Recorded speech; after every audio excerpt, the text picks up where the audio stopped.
अरे बापरे, अरे बापरे बापरे, बरं झालं बाटली घेतली, जाकीरने बाटली दिली. एवढ्या मोठ्या पातेल्यामध्ये किंवा टोपामध्ये एकच मासा बसतो पूर्ण. Good morning. सकाळचे 4:30 वाजलेत. सकाळचे 4:30 वाजलेत. हिंदी चॅनलसाठी एक व्हिडिओ आपल्याला बनवायचा आहे, जी रिमेकच येतो. तर इकडून आपल्याला आता जुन्नरला जायचं आहे. जुन्नरच्याही थोडंसं पुढे जायचं आहे. जागा वगैरे सगळं तुम्हाला थोड्याच वेळात कळेल. तर फटाफट रेडी होऊया. ॲक्च्युली निघायला थोडंसं उशीर झाला. आपल्याला बरोबर 5 वाजता निघायला पाहिजे होतं. 5:30 वाजता निघलोय मी. थोडंसं पुढे आलोय मी. 5:52 झालेत बघा इकडे. आणि आपल्याला तिकडे जायला कमीत कमी अजून 2 तास तरी लागणार आहे. रस्त्यात काही जर वेगळं असेल तर ते नक्की आपण शूट करूया, नाहीतर भेटूया डायरेक्ट स्पॉटवर. अर्ध्या रस्त्यात पोहोचलो आपण. आता अजून फार फार ते 1 तास लागेल आपल्याला स्पॉटवर पोहोचायला. पण मशक्कत अशी आहे की सकाळी लवकर उठल्यामुळे ना गाडी अशी सतत चालून समोर बघून आहे ना झोप यायला लागली आहे. त्यामुळे थोडंसं साईडला घेतली गाडी. बघूया लवकरात लवकर आपल्याला स्पॉटवर पोहोचायचं आहे, नाहीतर आपल्यामुळे किरणला उशीर होईल. आज मोनू नाही आहे सोबत. आणि हे बघा अशी एक बॅग समोर ठेवली आपण. ही कॅमेऱ्याची बॅग समोर आहे आणि मागे एक बॅग आहे आपली. त्याच्यामध्ये फिशिंगचं मटेरियल आहे, कपडे वगैरे आहेत, ते सुद्धा सोबत घेतलेत. एखाद्या वेळेस भिजावं लागलं तर कपडे बदलावे लागतील आपल्याला. ढगाळ वातावरण तर झालंच आहे आणि पाऊस सुद्धा पडायला लागला आहे. म्हणजे हलका हलका पाऊस पडायला लागला आहे. होपफुली आपण तिकडे पोहोचू तोपर्यंत पाऊस म्हणजे जायला पाहिजे पाऊस, कारण की हे सीझन पावसाचं नाही आहे. आणि पाऊस जर आला तर आपलं सगळं शूटसुद्धा एकदम चौपट होऊन जाईल. एक फोटो येऊ मी आज नेमकं ढग केवढं आहे ना. वातावरण तर काढलंय बेकार होतं. आणि फायनली आपण किरणकडे पोहोचलोय. आणि हा व्हिडिओ आपण ऑलरेडी मराठीमध्ये बनवलाय. हा व्हिडिओ जो आज बनवतोय तो हिंदी चॅनलसाठी आपण बनवतोय. बरेच जण कन्फ्युज होतं की हिंदीमध्ये का व्हिडिओ बनवतोय. तर 2 चॅनल आहे. मराठी आपला वेगळा चॅनल आहे आणि हिंदी आपला वेगळा चॅनल आहे. आणि हिंदीवर पण 10,000 सबस्क्रायबर्स होत आले. फक्त 2 व्हिडिओज आपण टाकले होते. मागच्या वेळेस फक्त आपल्याकडे गोप्रो होता शूट करायला, आणि यावेळेस आपल्याकडे कॅमेरा, ड्रोन वगैरे सगळे ते सगळं वापरून आपण शूट घेणार आहोत. हे बघा इथे पिंजऱ्याचं मटेरियल ठेवलंय. बांबूचं बनलेले पिंजरे, कोळंबी पकडायचे. पिंजरा कसा बनवायचा हे आपण ऑलरेडी आधीच्या व्हिडिओमध्ये कव्हर केलंय. जर तुम्ही नसेल बघितलं तर त्याची लिंक मी डिस्क्रिप्शन मध्ये टाकतो. एकदा नक्की बघा, खूपच भन्नाट व्हिडिओ. आणि आता आपण कोळंबी काढायला जाणार आहोत. तिथे सुद्धा तुम्हाला पिंजरा दिसेल. आपल्यासोबत बाळूदादा आहेत, किरणचे वडील आहेत, आणि हे आज आपल्याला इकडे घेऊन आलेत. हे वातावरण असं कसं काय बिघडलंय. वातावरण आहे 2-4 दिवस झाले एकदम खराब झाले. लय म्हणजे लय खराब झाले. लय खराब झालं. पावसाची शक्यता जरा. अच्छा. फायनली स्पॉटवर आपण पोहोचलो आहोत. आणि वातावरण इतकं बेकार झालं ना, म्हणजे पाऊस पडण्याची शक्यता, एकदम ढगाळ वातावरण झालंय. आणि अशा वातावरणामध्ये कोळंबी मिळेल का नाही याची पण शाश्वती नाही आहे. म्हणजे आपण आज जो 130-140 किलोमीटर ट्रॅव्हल करून आपण इथपर्यंत पोहोचलोय. परत तेवढंच आपल्याला जायचं सुद्धा आहे. एवढ्या याच्यामध्ये आपल्याला जर 2-3 कोळंब्या जरी मिळाल्या तर आपला जो हिंदी व्हिडिओ आहे त्यासाठी बरीच मदत होऊ शकते. थोडं लांबून घ्यावं लागेल. झूमचा कॅमेरा घेतला तुम्ही. खेकडा पण राहू द्या. ड्रोन उडवायची फार इच्छा होती, पण ड्रोन पावसाने सगळं तहस-नहस करून टाकला. और मेरा जो है कैमरा पूरी तरह से गीला हो चुका है. हे ओले झाल्यामुळेच आपला ड्रोन पण थोडाफार माल फंक्शन करतो. खराब झालं ड्रोन, पण आता कॅमेरा नको खराब व्हायला. पाऊस नेमका जोरात सुरू झालाय. हे बघा, तुम्ही बघू शकता. आता हे कॅमेरा आपल्याला बॅगेमध्ये ठेवायचा आहे. ओला होतोय कॅमेरा. त्या साईडला जायचं आपल्याला. तिकडे जाऊस तर पाऊस जर थांबला तर चांगलाच आहे. तेव्हा तुम्हाला याच्यावरून कळत असेल किती पाऊस आहे. तर एवढी मशक्कत घ्यावी लागते एक व्हिडिओ शूट करायला. भरपूर लांब पिंजरे लावलेत, आतमध्ये लावलेत तिकडे पिंजरे. तिथपर्यंत कॅमेऱ्याने पण शूट घेता येत नाही, त्यामुळे आपण ड्रोननी शूट घेतलंय. बऱ्यापैकी चांगलं शूट आलंय. साधारण 2.5-3 तास होत आलेत सगळे पिंजरे चेक करता. एवढे सगळे पिंजरे चेक केल्यानंतर आपल्याला थोड्याफार कोळंबी मिळाल्यात. एवढे झिंगे मिळालेत आपल्याला. किती असतील हे झिंगे हे तुम्हाला जर जाणून घ्यायचं असेल तर आपला हिंदी व्हिडिओ बघा तुम्ही. तुम्हाला डिस्क्रिप्शनमध्ये मिळून जाईल. फायनली थंबनेल पण आपण घेतलाय. म्हणजे हा एक थंबनेल घेतलाय, दुसरा सुद्धा आपल्याला घ्यायचा आहे. दोन्हीपैकी कोणता थंबनेल चांगला असेल तो आपण घेणार आहोत.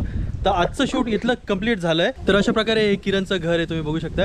आणि मागे धरण आहे. खूपच मस्त लोकेशन आहे. पण जेवढं दिसायला चांगलं वाटतं ना तुम्हाला, पण तेवढाच त्रास सुद्धा आहे. इतकं जोरात वारं सुरू आहे. रोज एवढं जोरात वारं सुरू असतं. आणि थंडीमध्ये तर इथे इतकी चिल्ड थंडी पडते ना, म्हणजे आत्ताही थंडी पडतेच आहे. आणि हे असं बघा घर. पाऊस पण भरपूर इकडे होतो. हे काय सगळं ठेवलेलं, हे धान्य आहे का, भात आहे का. चहा सगळा वर्षभराचं भात आहे वाटतं. आतमध्ये तुम्ही बघू शकता एक लांब खोली आहे. एकच खोली आहे ना आतमध्ये. घर आहे. ही दगडी बनवलेत. दगडीने, दगडाच आहे का. हां, दगडीमध्ये. आणि हे उन्हाळ्यामध्ये ना याचं एक खासियत असते की दगडाचं जर घर असेल ना तर लवकर गरम होत नाही. तेव्हा काय मस्त आहे. भांडे वगैरे सगळे लावलेत, मांडण्या वगैरे, वाट्या. आणि हे तर भरपूर आहे. आणि हे किचन आहे बघा. दरवाजा जरा लहान आहे, खाली वाकून जावं लागतं. हां. अच्छा, इकडे पण एक रूम. अच्छा, ते बाहेरचं ना, तिकडनंच बाहेर जायला. ही एक रूम आहे. हे किचन आहे बघा. पाहुणे वगैरे जास्त झाले, जास्त पाहुणे आले, घरी जर नसल कोणाला झोपायचं तर इकडे टेंट सारखं पण यांनी बनवलं. अरे guinea foul, guinea foul, guinea foul,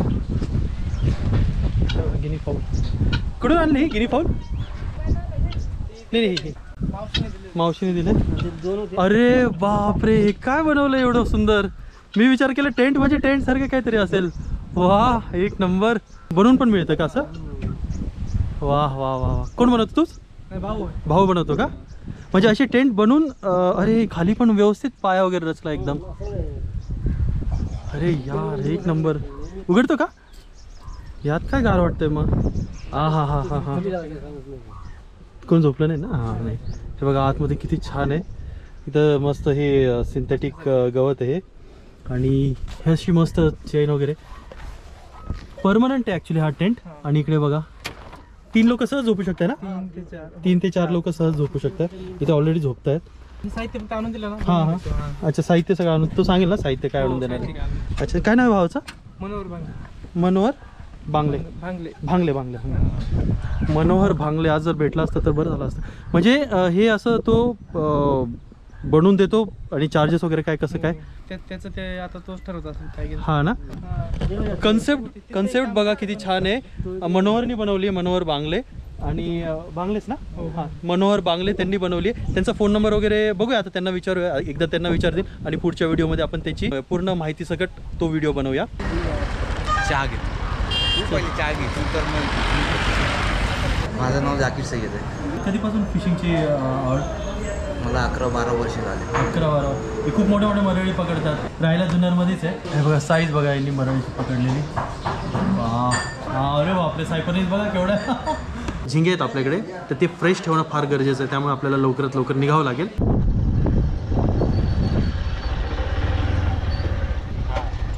अरे बापरे, एवढ्या दिवस गवत्या मासा बघायचा म्हणजे गवत्या म्हणजे ग्रास कार्प बघायचं म्हटलं, बघायला सुद्धा मिळत नव्हतं. आणि इकडे इतका मोठा गवत आहे. किरण जाधव, हे पण किरणच आहेत. तर त्यांनी पकडले बघा. जाधव, मी पण जाधवच आहे. मासे बघा केवढे मोठे मोठे आहेत. किरण बघ ना, एक एक पकड जरा हातामध्ये. केवढा आहे हा? पण गवतायचा का? नाही, रहू आहे. रहू आहे ना? बापरे, केवढा रहू आहे, केवढा आहे हा मासा. आयुष्यपत असं आडवा पकड गवता. हा हा हा, मासा आहे का? मश्करी आहे. बापरे, वा जबरदस्त. कटल्याची साईज पण भारी आहे रे. बापरे, केवढा आहे रहू हा. आयुष्यपत खतरनाक साईज आहे. हां, हे बघा गवत आहे, सगळं गवत आहे. शेवाळ आहे, किती शेवाळ आहे. हा मासा ना अमेरिकामध्ये याची ब्रीडिंग केली गेली होती. हा मासा म्हणजे आर्टिफिशियली बनवला गेला होता आणि नदीमध्ये त्यांच्या इकडे सोडला होता. ते जे सगळं शेवाळ वगैरे होतं नदीमध्ये ते खाण्यासाठी. आणि आता आज याला आपण खातोय. मोठ्या माशाची खासियत काय असते? मोठा काटा असतो, त्यामुळे काटे जास्त मिळत नाही. जर डेली आपल्याला अशा इंटरेस्टिंग गोष्टी मिळायला लागल्या तर आपल्या डेली व्लॉगमध्ये पण खूप मस्त इंटरेस्टिंग गोष्टी मला तुम्हाला दाखवता येईल. मोठे जे पीस आहे ना, माझी फार इच्छा आहे की याला मस्तपैकी आपण मॅरिनेट करून फ्राय करूया.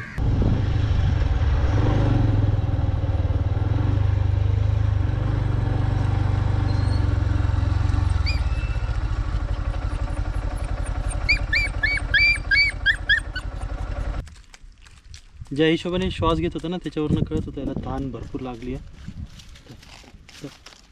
बरं झालं बाटली घेतली. जाकीरने बाटली दिली. कुत्री म्हणून सोडून दिलं होतं वाटतं.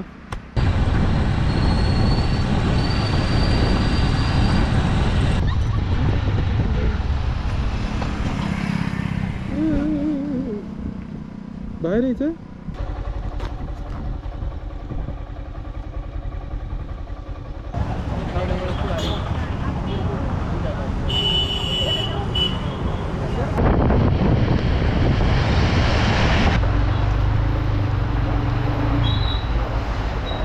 पाऊस बघा, तुफान पाऊस सुरू आहे. त्याच्यामध्ये आपण भिजत इकडे आलो आहे. भूक पण जोरात लागली होती. ॲक्च्युअली प्लॅन होतं घरी लवकर पोहोचून मग घरीच बनवून आपण काहीतरी खाऊया, पण आता वेळ नाही आहे. बऱ्याच वेळ आपल्याला थांबावं लागणार आहे कारण की बॅग आपली भिजती आहे. कॅमेऱ्याची बॅग पण भरपूर भिजली आहे, तर त्याच्या आतमध्ये पाणी जाईल. आपला ड्रोन तसंही त्या भिजल्यामुळे खराब झाला होता. त्या कॅमेरासुद्धा मॉइश्चरमुळे खराब होऊ शकतं. त्यामुळे आपण इथं मस्तपैकी काहीतरी खाऊया आणि मग घरी जाऊया. तोपर्यंत पाऊस पण कमी होतो. फायनली बऱ्याच प्रयत्नानंतर आज किती वाजले मैत्री? साडेसहा वाजले. 6:30 वाजता आपण घरी पोहोचलो. पावसाळा वगैरे सगळं करून. सोड खाली सोड. आणि हिला मी इथे आणलंय म्हणजे शिरूला आम्ही काही जेवण वगैरे देतो ना त्यातलंच हिला जेवण देतो थोडे दिवस. हिला काय पाळणार वगैरे नाही आम्ही, म्हणजे जोपर्यंत ती सेल्फ डिपेंडेंट बनत नाही, जेवण वगैरे स्वतः शोधत नाही, तोपर्यंत आपण हिला असंच पाळणार आहे. म्हणजे जंगलीच ठेवणार आहे तिला. मोठे पीसेस आहे बघा, तेवढे मोठे पीसेस आपण कट केलेत. बांगडी पीसेस म्हणतात त्याला, त्यांनी म्हटलं होतं बांगडी पीसेस. ग्रास कार्प म्हणतात. गवत खाल्ल्यामुळे याचा जो वास जो आहे ना तो सुद्धा थोडा गवतासारखा येतो. याचा जो वास आहे तो जाण्यासाठी आपण याला थोडंसं लिंबूमध्ये धुवून घेऊया. आणि लिंबूमध्ये धुतल्यामुळे ना बराचसा जो वास होता ना गवताचा बऱ्यापैकी कमी झाला आहे. पेपर पावडर, हळद, धनिया पावडर, मिरची पावडर, आगरी मसाला, ओवा घालूया. ओव्यामुळे याची जी चव आहे ना ते अजून वाढते. थोडा लिंबू पिळूया आणखी. मॅरिनेट होऊन द्या 15-20 मिनिटं. आपण जे काही शूट केलंय ते इथे लॅपटॉपवर फाईल ट्रान्सफर होतं असं बोलू शकतो आपण. याला वेळ लागेल, तोपर्यंत आपण मासे कुक करून घेऊया. मीठ घालायचं नेमकं विसरलोय आपण. बरं झालं आता तरी लक्षात आलं, नाही तर नंतर मीठ टाकलं ना तर मजा नाही, मिक्स होत नाही बरोबर मसाल्यासोबत मीठ. आणि मला वाटलं फडफड होईल. किती मस्त मासा फ्राय होतो. एवढ्या मोठ्या पातेल्यामध्ये किंवा टोपामध्ये एकच मासा बसतो पूर्ण. येस अख्खाई रे तुटू नको. वा एकच नंबर. तर बघा अशा प्रकारे आपण मासा जो आहे अख्खा पूर्ण साबूत तळला आहे. अरे तिच्या दादरा चालल्यामुळं तिची अजून तर नाही काठ्या. चांगली टेस्ट आहे माशाची, म्हणजे फ्राय करून आज पहिल्यांदा आपण हा खातोय मासा. मसाला पण एकदम मस्त मुरला आहे. आणि आपण हा मासा नागपूरला खाल्ला होता, गडचिरोलीला, पण त्याचं कालवण खाल्लं होतं, फ्राय करून नव्हता खाल्ला. होप तुम्हाला हा डेली व्लॉग मधला पहिला व्लॉग आवडला असेल तर प्लीज लाईक करा. आणि जर तुम्ही चॅनलवर नवीन असाल तर प्लीज सबस्क्राईब सुद्धा करा. Thanks a lot.